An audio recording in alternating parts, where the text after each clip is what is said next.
So let's talk about some fruit. Jesus talked about some fruit in the Sermon on the Mount. In Matthew's Gospel, we see him say, "So every good tree bears good fruit, but the bad tree bears evil fruit. A good tree cannot bear evil fruit, nor can a bad tree bear good fruit." So what's he talking about? He's saying that if we're living a good Christian life, if we're living a life in the Spirit, that will be evident in our lives. And we call this evidence, we call these acts, we call this fruit the fruits of the Spirit.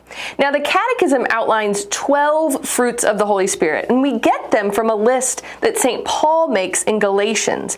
And in St. Jerome's 4th century translation of Galatians, he lists 12 of these fruits. And so you can find them in Galatians 5. They're things like love or charity, joy, peace, patience, kindness, goodness, generosity, gentleness, faithfulness, modesty, self-control, and chastity.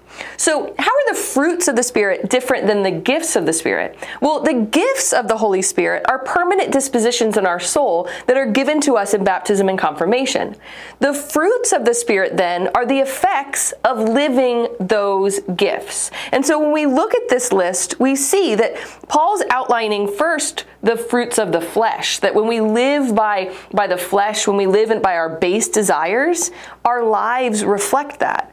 And the same way, when we live in the Spirit, our lives are going to reflect that. And so that's what we call these fruits of the Spirit. If I'm living in the Spirit, it's going to be evident by my outward actions. I'm going to live the fruits of the Spirit.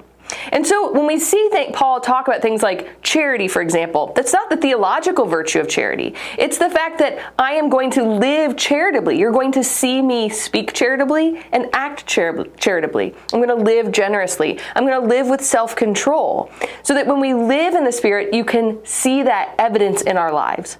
Paul begins this discourse in the Galatians by reminding us that we are called to freedom. And so live that freedom by bearing good fruit.